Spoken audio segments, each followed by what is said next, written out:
Olá, senhores, sejam muito bem-vindos a mais um vídeo no canal Coruja do Carvalho 2, e o vídeo de hoje é trazido a vocês através de duas doações. A primeira é do Senhor Nihilista, e eis o que ele tem a dizer. Olá, Coruja. Segundo Schopenhauer, quanto mais se vive, mais se sofre. Fale da relação do homem com o passar do tempo. Aborde o lado sombrio, o envelhecimento, doenças, a perda de entes queridos, a solidão, a descartabilidade, a ausência de sentido, a perspectiva da morte, etc. Como o homem sábio que percorre o próprio caminho deve passar pelo lado dark que aguarda a todos. E a segunda doação é do Ivano Schulz. Na verdade é uma empresa. E eis o que eles têm a dizer. Olá, Coruja. Pedimos que assista ao nosso vídeo e gostaríamos de pedir desculpas caso seja proibido fazer isso na promoção de vídeo, mas foi a única solução que talvez resolva o nosso problema. Gostaríamos que você colocasse nosso vídeo no seu para ver se conseguimos uma ajuda da comunidade. Pedimos desculpas caso seja proibido fazer isso. E aí ele põe aqui a chave Pix e diz: obrigado pela atenção, Coruja, seríamos muito gratos se você fizesse essa ajuda. Nosso vídeo logo abaixo, nosso número de WhatsApp, caso queira falar ou ajudar de alguma maneira. O assunto é o seguinte: nossas dívidas são de cartão de crédito, empréstimos que pagamos para suprir as necessidades da empresa quando estávamos em tempos ruins, e dívidas com impostos. Temos 3 CNPJs e, infelizmente, todos os 3 estão com o mesmo problema. E, sinceramente, não sabemos se vamos continuar com a empresa, mas nosso foco agora é quitar as dívidas que criamos para manter ela. E ele me mandou o vídeo aqui, só que engraçado, o vídeo está corrompido. Eu tentei baixar, assistir, não dá para assistir. Só que assim, cara, não dá pra fazer caridade em vídeo pra salvar uma empresa, entendeu? Se fosse a situação de uma pessoa que tá passando por um estado crítico de saúde, sabe, tá precisando de uma cirurgia ou sei lá, eu até poderia analisar ali e ver se dá pra fazer, tá ligado? Mas pra salvar uma empresa, mano, cara, não é uma narrativa muito boa pra gerar doação, entendeu? As pessoas, elas vão achar que é golpe, na verdade. E não deu para assistir o vídeo, mas deu para ver a thumb do vídeo aqui, a miniatura, e são 3 caras jovens, tá? Ouvintes do canal, que abriram uma empreitada de venda de sapatos que não deu certo. E essa é uma realidade assim diária do Brasil, tá? Então eu vou falar sobre como o Brasil ele destrói a vida dos jovens. Eu vou falar como o Brasil ele destrói pequenos negócios, como ele é... Cara, esse vídeo vai ser muito pessimista, tá? Me perdoem aí vocês mais sensíveis, mas esse vídeo vai ser muito, muito pessimista, então já vou logo avisando, porque olha as doações aqui, né? Olha os temas. É para falar de Schopenhauer, niilismo, morte, descartabilidade e falhas, né? Falhas do empreendedorismo, falhas no mundo financeiro, enfim. Mas nem tudo é fel, eu vou tentar copar um pouco no fim do vídeo, tá? Então, antes de iniciar esse vídeo, senhores, lembrem-se, se quiserem promover um vídeo aqui no canal e ajudar o conteúdo a permanecer de pé e gratuito a todos os homens, o link está na descrição e no comentário fixado, e vocês também podem ajudar o conteúdo deixando um like, se inscrevendo, ativando as notificações, compartilhando o vídeo e, é claro, ficando à vontade na seção dos comentários, como sempre. E 2 avisos antes de iniciar, avisos rápidos. Eu estou desenvolvendo mais um material aqui da Coruja Corporation, que é o que vocês me pediram bastante, manual de imigração, tá? Vai ser principalmente isso, passo a passo de como você tirar seu passaporte, entrar em contato com a agência de imigração ou de intercâmbio, fazer o seu documentinho, pegar seu aviãozinho, descer na Austrália, fazer seu esquema, tirar documento, a porra toda passo a passo. Não só a Austrália. O Caio vai ficar responsável pela questão da Espanha, já que ele está em processo de imigração para a Espanha. Na verdade, ele já emigrou, ele já está morando lá. E eu acho que ele vai dar uma pincelada também a respeito de Paraguai e países do leste europeu que ele morou durante anos da vida dele. É um processo bem parecido e, por incrível que pareça, é um processo descomplicado, tá? Tu só vai precisar de dinheiro e eu recomendo que você tenha inglês. A maioria dos imigrantes não tem inglês, mas eu recomendo que você tenha inglês, e o problema realmente é o dinheiro, porque a moeda do seu país é desvalorizada. Mas quem tiver interesse já pode entrar no grupinho de WhatsApp, que vai ter desconto de lançamento, como eu sempre faço, tá aqui na descrição e no comentário fixado, um grande desconto para quem adquirir no primeiro dia. Já estamos desenvolvendo, não vou dar uma data ainda, mas vai sair no mês que vem, tá? Porque eu não quero mais fazer aquele esquema de lançar faltando aula, sabe? Colocar as aulas ao longo da semana. Não, eu quero juntar tudo, lançar tudo de uma vez, tá ligado? 100% sem surpresas. Mas o lançamento vai ser em fevereiro, tá? Provavelmente na primeira metade de fevereiro. Então, senhores, segundo aviso, Estou fazendo série de Red Dead Redemption no meu canal de games. Link na descrição e no comentário fixado. Com mods, tá? Tá muito bom, tá divertido. Se vocês gostarem de videogame, principalmente Red Dead Redemption, vão lá assistir. Beleza, vamos começar esse vídeo que vai ser pesadão. Já vou avisando, né? Já vai ser daquele jeito. Vamos falar aqui sobre a situação do Ivano Shoes, que é a empresa que os três nobres aqui abriram e está endividada, né? Provavelmente vai fechar, se não já fechou porque ele mandou isso aqui tem 12 dias. Cara, empreender no Brasil é um tiro no pé, tá? É um tiro no pé realmente. Abrir CNPJ no Brasil é um suicídio financeiro. O Estado ele está contra você. Os consumidores, seus clientes estão contra você. A cultura e o sistema do Brasil estão contra você. Não vale a pena abrir CNPJ no Brasil. Cara, e se você for uma empresa que contrata funcionários, porra, seus funcionários estão contra você. Olha a quantidade de leis que esse país passa para foder o microempreendedor principalmente. São leis que jogam o funcionário contra o empregador. Não me admira que cada vez mais no Brasil e no mundo as pessoas busquem trabalhos mais informais, busquem ser profissionais liberais. E se forem abrir uma empresa, vamos dizer assim, vão abrir um MEI ali, sabe? Só para gerar nota fiscal, sabe? Só para pagar a DAS ali, que é aquele impostinho de 80 conto que tem todo mês, né? Mas abrir micronegócio no Brasil, achando que você vai alavancar vendas e ganhar mais, cara, assim, porra, como eu disse, eu não quero destruir os sonhos de ninguém, eu não quero soar levianamente pessimista aqui, mas esse vídeo vai ser pesado. Você vai se fuder, provavelmente, assim, você tem 80, 90% de chance de se fuder, de entrar em dívida, de perder cabelo, sabe, de ficar estressado, aumentar teu cortisol, diminuir tua qualidade de vida, diminuir o teu tempo de vida por fazer isso. Então, não sonhe com empreendimento no Brasil, não sonhe mesmo. Se você vai abrir um empreendimento, esteja muito reservado quanto a isso, a menos que você tenha a famosa riqueza geracional, que é o quê? Uma empresa que veio do teu pai, que já está consolidada ali, ou de algum outro familiar seu. O Brasil é um feudo do caralho, sempre foi. Desde as capitanias hereditárias, desde o descobrimento, o país ele tem essa cultura feudal, hereditária mesmo. Ele é para ser assim, como um vídeo da Epifania até falou. O Brasil não está indo ao colapso. Ele está funcionando do jeito que tem que funcionar. E isso é uma perspectiva aceitista. Acabei de inventar essa porra. A posição aceitista. Tá, aceleracionista funciona melhor porque o aceleracionismo é a ideologia do inevitável. Então você tem que aceitar o inevitável, até porque ele é inevitável. Mas eu inventei o aceitismo agora por uma questão didática, né? Então você tem que aceitar que o Brasil ele é isso aí. Ele é peixada e a autoridade máxima desse país, o presidente, já falou com todas as letras. O que governa o Brasil não é política, não é nem dinheiro, tá? São relações pessoais. Caralho, quando ele disse isso eu falei, tá aí, esse cara fala muita merda, mas de vez em quando ele solta uma pérola e ele tá certo, mas também qualquer idiota consegue perceber isso. O que governa o Brasil, o que faz as coisas acontecerem nesse país, são as relações pessoais. E quanto mais tempo você passa nesse país, quanto mais tempo de vida você tem aqui, quanto mais você amadurece, mais você percebe isso. Como meu pai gosta de dizer, no Brasil tudo é uma questão de QI. Não é coeficiente de inteligência, é quem indica. É a famosa peixada, sabe? É a mutreta, é a marmota, são as costas largas, é o pé quente, é o contato, é o conchavo. Porra, os esquemas de corrupção são todos isso, sabe? Os governantes, eles todos funcionam na base disso aí.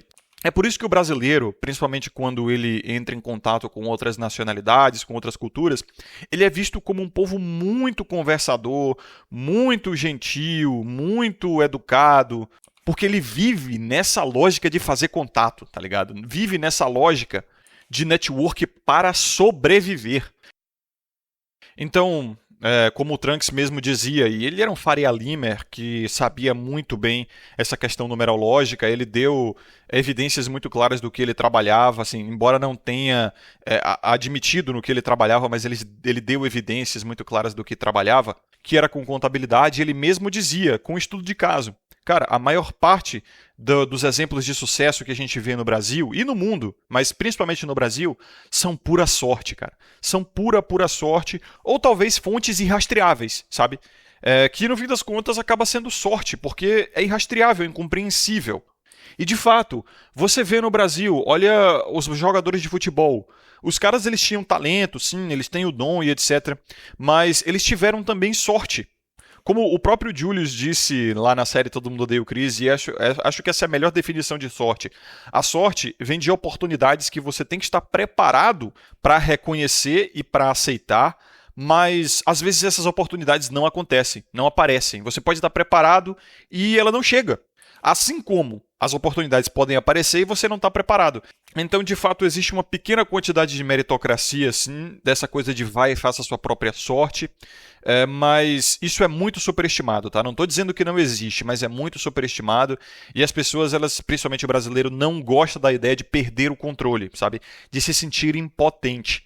Então, como o Trunks também dizia, o brasileiro odeia a palavra sorte, porque isso tira o crédito, sabe? Tira a meritocracia, é mais uma questão de orgulho, no fim das contas. Tipo, se chega pra um cara que, porra, abriu uma empresa, fez sucesso, tá com um carrão, e tu fala, pô, isso aí foi só sorte. Ele vai se sentir mal porque ele trabalhou pra caramba pra estar ali. E de fato ele trabalhou. Novamente, é a questão das oportunidades e do preparo. Ele estava preparado para a oportunidade que apareceu. Mas essa oportunidade apareceu. Tem gente que trabalha e não consegue, cara.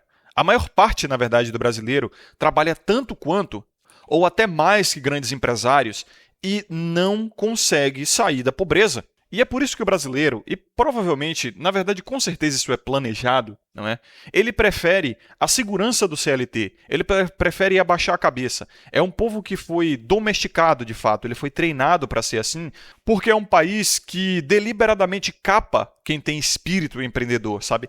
Capa quem é mais liberal, quem é mais independente. O Brasil, ele não funciona assim, sabe? Não é que esse país não funciona, esse país está à beira do colapso, esse país está uma merda. Não, é que você não entendeu o propósito do Brasil, sabe? Você está olhando para um sistema de esgoto que é feito para lidar com merda e está esperando que ele funcione como um motor de carro. Então é sua perspectiva que está errada, entendeu?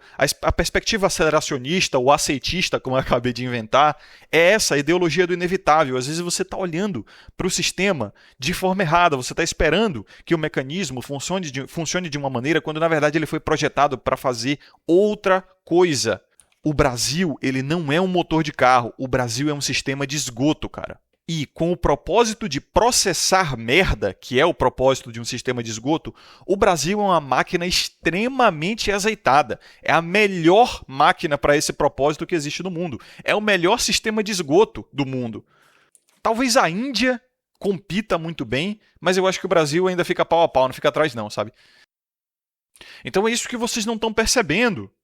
Vocês precisam dessa perspectiva de aceitação e de aceleracionismo. O Brasil está funcionando do jeito que tem que funcionar, cara. Ele é perfeito na sua função. Vocês só entenderam a função errada. Então o que vocês estão fazendo é tratando o sistema de esgoto como um motor de carro, ou uma melhor analogia seria uma destilaria. Vocês estão tratando como se fosse uma destilaria. Vocês estão tentando jogar ali ingredientes e tirar algo puro. Vai sair merda, porra!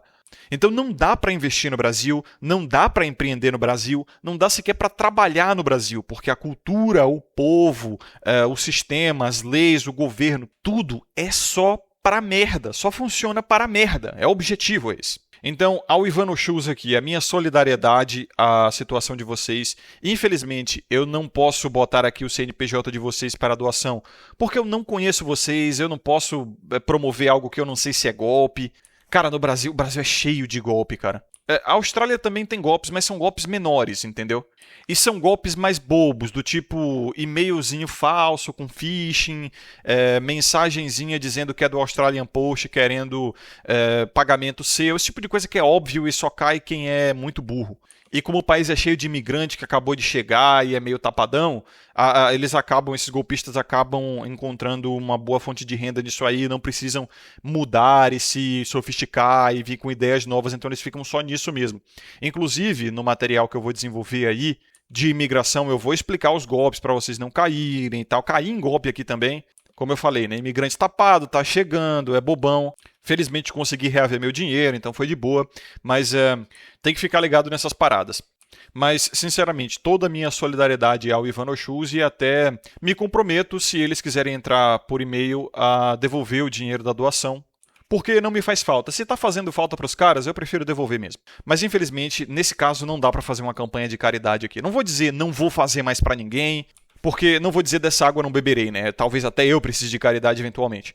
Mas nesse caso aqui, simplesmente é muito arriscado e não dá para comprometer a comunidade, não dá para fazer esse voto de confiança, né? E agora, entrando no assunto do senhor niilista, agora que vem a parte mais pesada do vídeo mesmo, aquela coisa black pill total. Já falei, vocês estão preparados, né? Ele pede para tocar no assunto do sofrimento, do passar do tempo, a solidão, o envelhecimento, doenças, perda de entes queridos, descartabilidade, ausência de sentido e a perspectiva de morte. A parte, o culpe disso aqui é que todo mundo vai passar por isso, tá? Então você não está sozinho. Isso quebra um pouco até o argumento da solidão, tipo envelhecimento, doença, perda de entes queridos, ausência de sentido e a perspectiva de morte. Porra, todo mundo vai passar por isso. Mesmo assim, isso não serve de consolo lá ele, né? Não serve de culpe muito bem. Porque as pessoas elas estão sempre buscando uma forma de postergar ao máximo disso aí ou aliviar isso de alguma forma. Inclusive, eu vejo muito isso na questão da família. Questão da família, mulher e filhos. Quando o homem ele diz que é importante ter filhos e ter uma esposa, ele sempre vem com aquele argumento de você vai morrer sozinho e quando você estiver velho de cama e tudo mais. E aí a gente vem com aqueles argumentos de que, pô, isso não é garantia nenhuma. Você pode se esforçar a vida inteira sustentando mulheres, sustentando filhos, passando por problemas comuns que vêm com família, relacionamentos e tudo mais, e no fim da vida eles ainda te abandonarem. Isso é muito comum, isso acontece bastante. Novamente, o brasileiro ele sempre vai tentar jogar na meritocracia, sendo que ele muitas das vezes nem é tão meritocrata assim. Ele muitas das vezes nem mérito tem, mas ele gosta de fingir que tem, dizendo, mas é só você encontrar a mulher ideal, é só você educar os seus filhos bem, é só você fazer isso e fazer aquilo. O brasileiro adora estar no controle de tudo. O homem, no geral, ele costuma ser assim. Ele gosta de achar que ele está no controle. Mas, em grande verdade, a maior parte das coisas dessa vida estão fora do teu controle.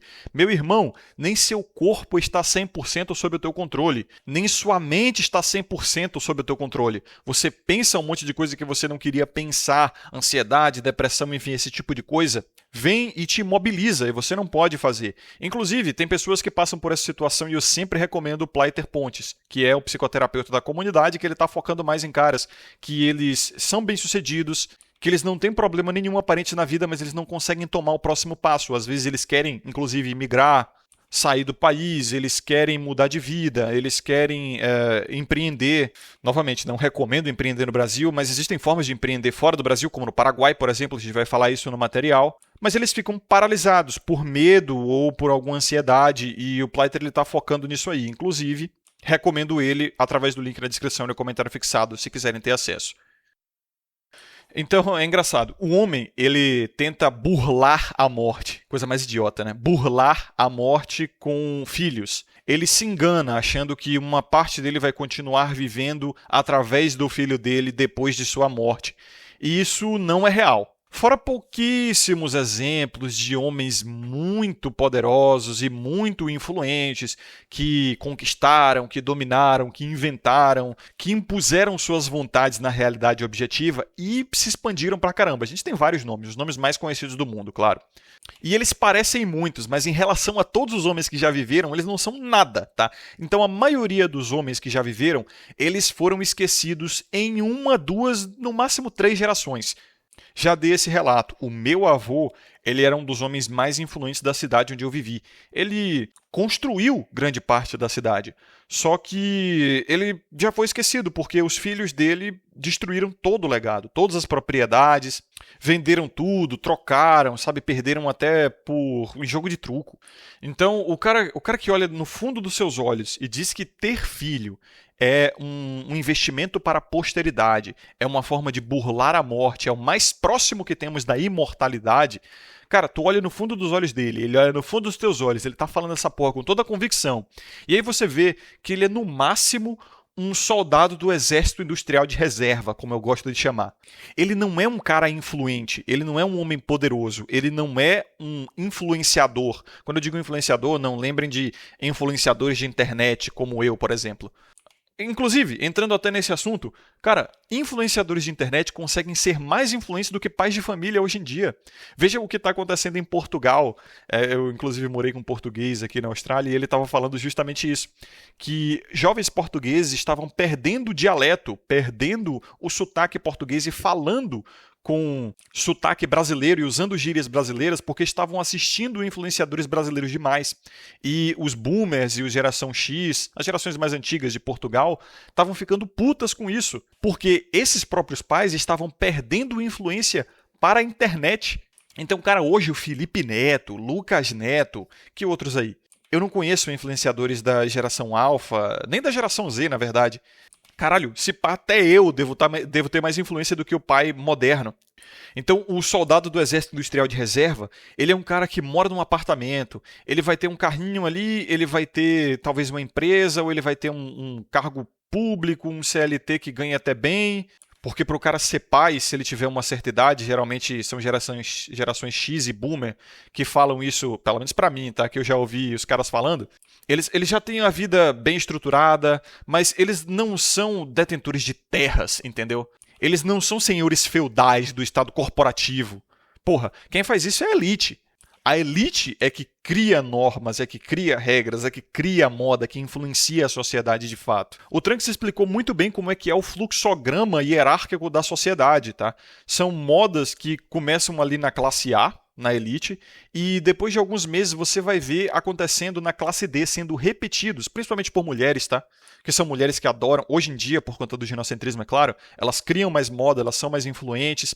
E aí as mulheres da classe B repetem a da classe A, só que de uma forma meio telefone sem fio. Então, perde-se um pouco ali na transmissão. Aí da classe B para a classe C já perde-se um pouco mais. E aí já vai embarangando, já vai ficando aquela coisa mais desqualificada, mais mundana, mais povão. E aí quando chega na classe D, que é a da Creuza, da Cleide, da Dalva, da Suelen, da Grace Kellen, da Gracielen, é aí que você vai ver o nível mais baixo dessa nova trend, entendeu? E dá pra rastrear isso aí, cara. Geralmente começa na gringa, tá? Geralmente começa na gringa, alguma trendzinha ali, se você tiver envolvido ali mais no mundo feminino, você vai ver a galera da classe A, ou até os normes, os plebeus da gringa fazendo alguma coisa. Poucas semanas, às vezes não precisa nem meses, algumas semanas o povão do Brasil tá fazendo. E tem operador do submundo que já fica trabalhando nessa previsão, tá? Ele já fica acompanhando o que é que a galera da gringa tá fazendo e aí já se antecipa para pegar a onda chegando e ir de jacarezinho, tá? Quem já fez jacarezinho na praia sabe o que eu tô falando. Tipo, são trends bem idiotas, assim. Tem mais sérias e tem mais idiotas, tipo Morango do Amor. Mas tem outras trends mais sérias que vêm para ficar, tipo relacionamento aberto, amizade colorida, sabe? Relacionamento sugar, tá? Isso tudo vem da gringa e você pode antecipar facilmente. E os operadores do submundo já aprenderam isso aí, tá? Que a masculinidade, ela está fora de moda, a virilidade está fora de moda e o que está na moda agora é o feminino, é o ginocentrismo. Nós já vivemos no matriarcado, na época realmente de controle e posse dos recursos mais pro feminino.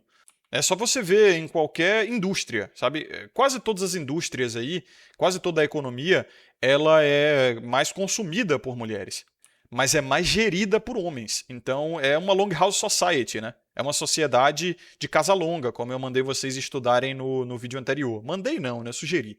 Os homens caçavam, protegiam e proviam ali para trocar por recursos sexuais e reconhecimento das mulheres que geriam esses recursos dos homens. É exatamente o que a gente está vivendo hoje.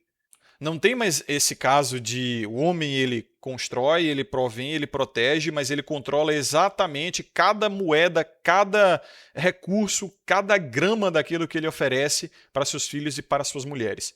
Não tem mais isso. O Estado ele já faz o recolhimento, tá?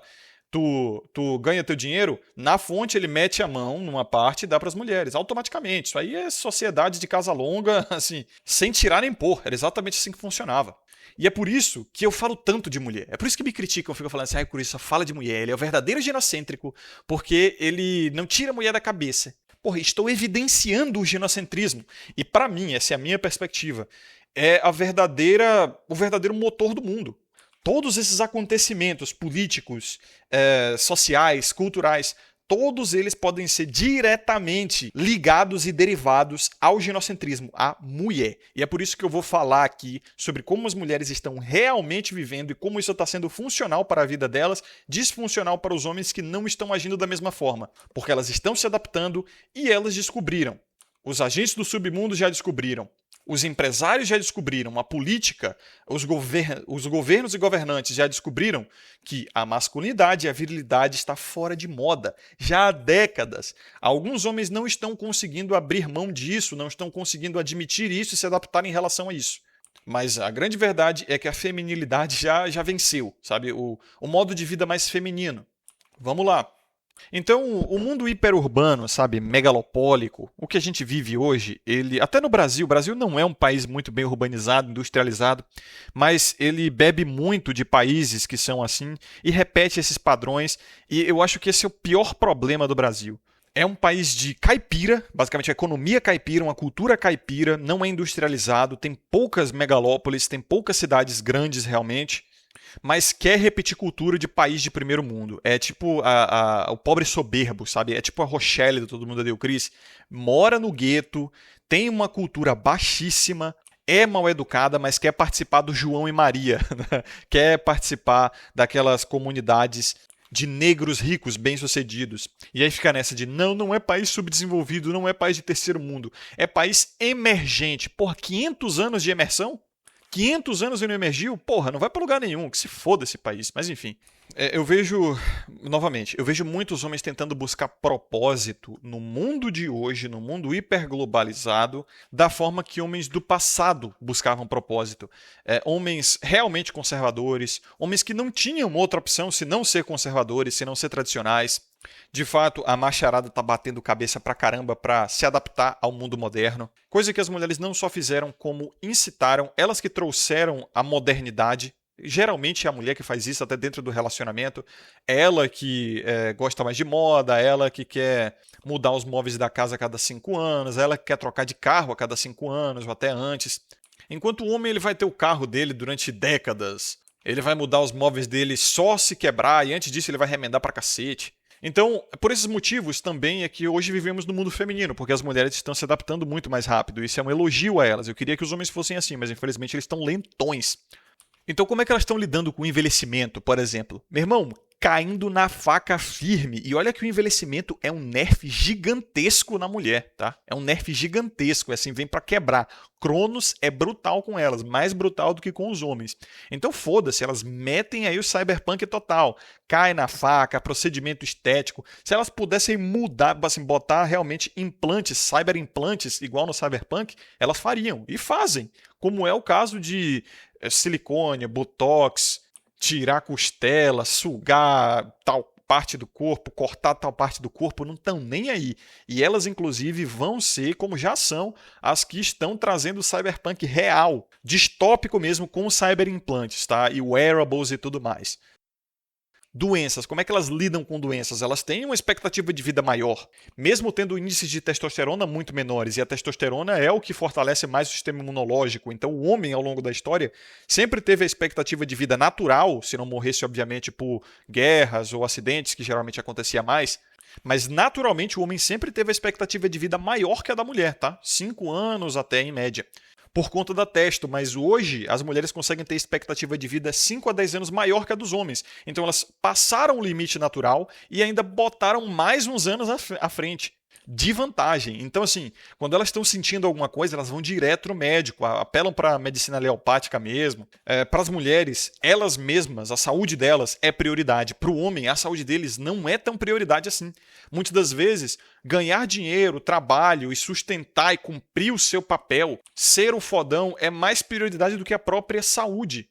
Isso, para mim, é mentalidade de escravo. Se eu fosse o senhor da casa grande, eu ia adorar que meus escravos colhedores de algodão pensassem assim. Não, a minha prioridade é colher algodão e enricar o meu senhor. Não é a minha própria saúde. Como é que as mulheres lidam com a perda de entes queridos, a solidão, a descartabilidade, a ausência de sentido e até com a perspectiva de morte? Com redes de apoio. Alguém próximo a elas morreu e as deixou triste, elas vão se consolar com as amigas, com outras redes de apoio, vão beber, vão curtir, com até um pouco de hedonismo, ou epicurismo nesse caso. Elas sofrem o que tem que sofrer, choram o que tem que chorar e vão afogar as mágoas, entendeu? O homem não. O homem se enfia na caverna e ele fica ali remoendo e sofrendo e dura mais do que tem que durar. O estágio de luto no homem, isso já foi pesquisado, é mais longo que o estado de luto da mulher. Porque a mulher ela não pode ficar nessa. Como eu já falei, pense ao longo da história humana no período da selva, que foi o período onde a gente mais se expôs e é onde nossa memória evolutiva foi mais moldada.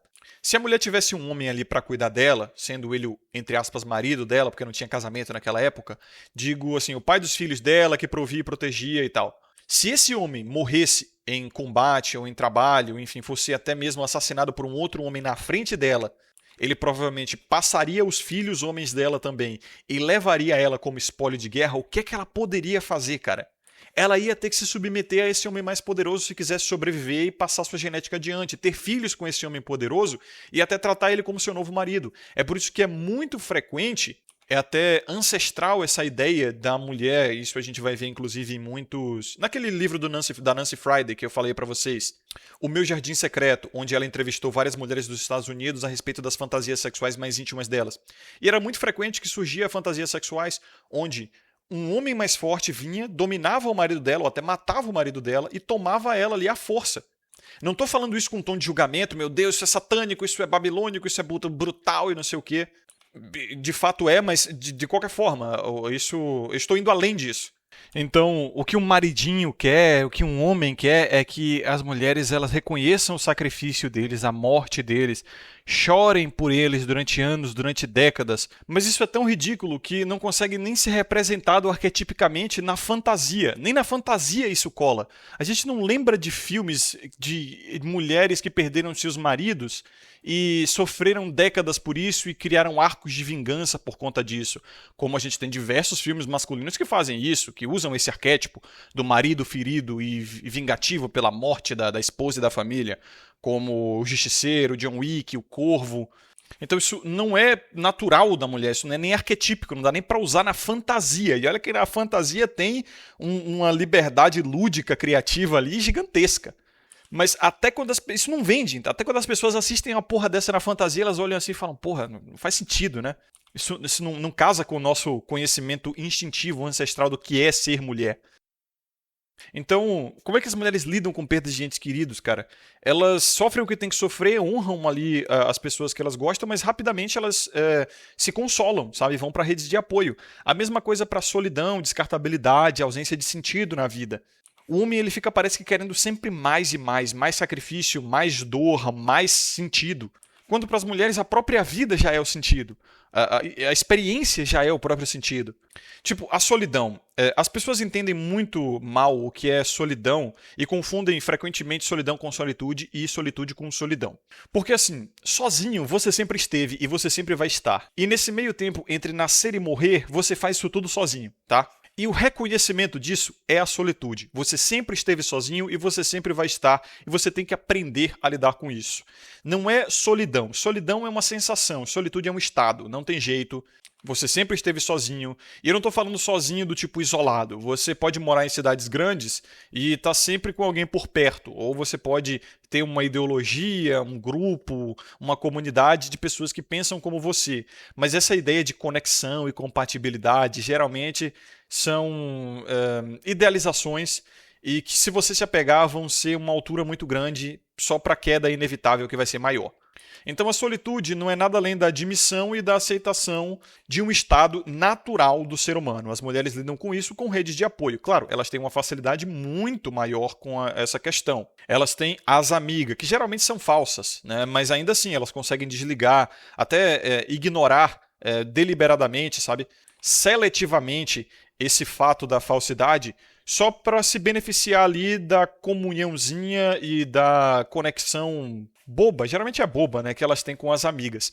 Mas é claro, elas têm também betas orbitadores, várias fontes de validação, que acaba vindo a ruir também com a velhice. Elas conseguem perceber isso. Chega ali aos 30, 35, aquela fonte de validação social ela vai se acabando. Como é que elas lidam com isso? Novamente, processos estéticos, copes, enfim, até... Cara, é isso que eu admiro nas mulheres modernas, principalmente. Novamente, além dos julgamentos, é que elas não ficam só choramingando. Elas vão e botam o pau na mesa, entendeu? Elas começam a cutucar a sociedade. Então, quando as mulheres gordas elas começaram a perceber que elas estavam sendo preteridas em relação às magras e elas estavam com ciúmes e inveja e queriam essa validação das magras, o que é que elas fizeram? Encheram o saco da sociedade até ganhar o tal do body positivity, conseguiram manipular a opinião pública para ter mais aceitação por mulheres gordas, manipularam os betas, os homens fracos também, para dizer que quem não gosta de gorda, homem que não gosta de gorda, tem tendências a homoafetividade, que ele faz esforço para gostar de mulher, e começaram a diminuir as opções dos homens, tá? E certos homens agora só conseguem se relacionar sexualmente se for com mulheres de cintura abdominal, como é que é o Trunks dizia? Circunferência abdominal avantajada.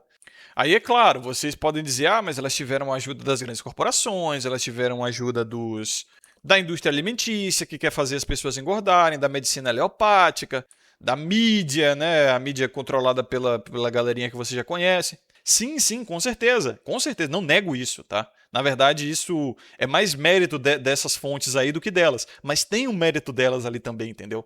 De um jeito ou de outro, não importa, elas conseguiram.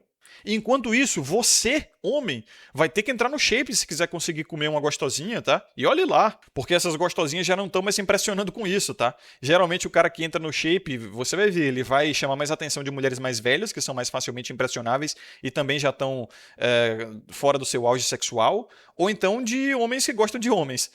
Não que todas as mulheres não se atraiam por físico bem desenvolvido do homem, mas a validação que vem para um homem shapeado surge mais de mulheres mais velhas e de homens que gostam de homens do que de mulheres gostosas e atraentes e jovens mesmo, porque no fim das contas elas já estão cheias de homens que têm aquele mesmo shape ou até melhor, dando validação para ela e correndo atrás dela. Então é brutal, né?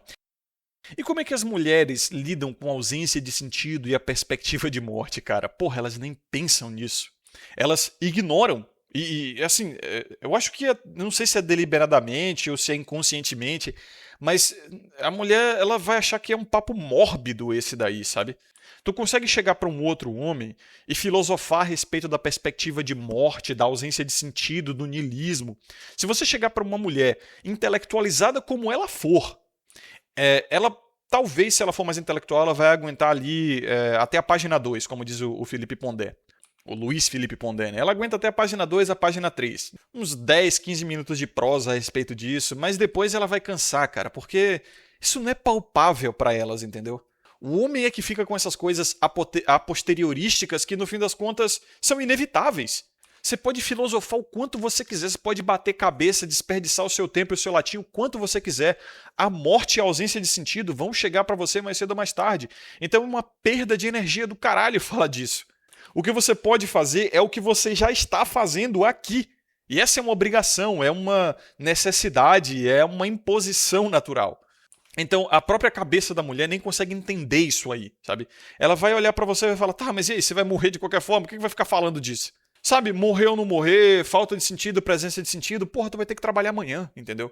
É uma boa frase de efeito essa, até contra o próprio niilismo, ou até a favor, se você olhar para um outro lado. Mas assim, independente de tudo, você vai ter que trabalhar amanhã, sabe? Amanhã você tem que acordar cedo.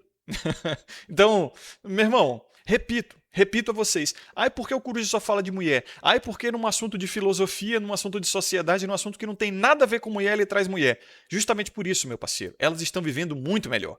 Elas sabem viver, porque o mundo foi feito para elas. Nós vivemos em épocas ginocêntricas. Nós vivemos no período dos comerciantes escravos, o período dos sacerdotes e guerreiros, de Marco Aurélio, de Sun Tzu, o período de grandes patriarcas, Winston Churchill, Dom Pedro II, esses grandes influenciadores realmente, já passou, já era. A masculinidade, o masculinismo está fora de moda. Verdade seja dita, está fora de moda. A virilidade, a masculinidade no mundo foi superada por ela mesma, porque quem construiu esse mundo foi a masculinidade, foi a virilidade. Nós vivemos dos espólios desses homens, dessa masculinidade, dessa virilidade. E agora, esse mundo ficou para quem? Para elas, meu parceiro. E não estou dizendo que você tem que se afeminar, que você tem que largar sua masculinidade, deixar de ser viril, ficar amiguinho de mulher e ficar fazendo frescura e até se travestir. Não, mas muitos estão fazendo isso porque estão percebendo de fato que não tem mais espaço para o outro lado, né, para o outro extremo. Então eles estão hipercompensando. Mas eu gosto do caminho do meio, lá ele, que é o famoso o famoso estoicismo, né? O caminho do meio. Vai no equilíbrio, porra. Não precisa ser hiperviril, hiperconservador, mas também tu não precisa ser viado, né? Vamos convir? Então eu gosto de. Cara, eu admiro de verdade as mulheres nessas questões que eu expliquei aqui, porque elas são muito espertas, elas se adaptam muito bem. E chegou um momento onde a gente tem que aprender, entendeu? Tem que realmente aprender e se adaptar junto. Então, senhores, muito obrigado a vocês que acompanharam até aqui. Um forte abraço. Lembrem-se de ter sabedoria e consciência. Sempre vejo vocês no próximo vídeo. Que é o Coruja do Carvalho. Até mais.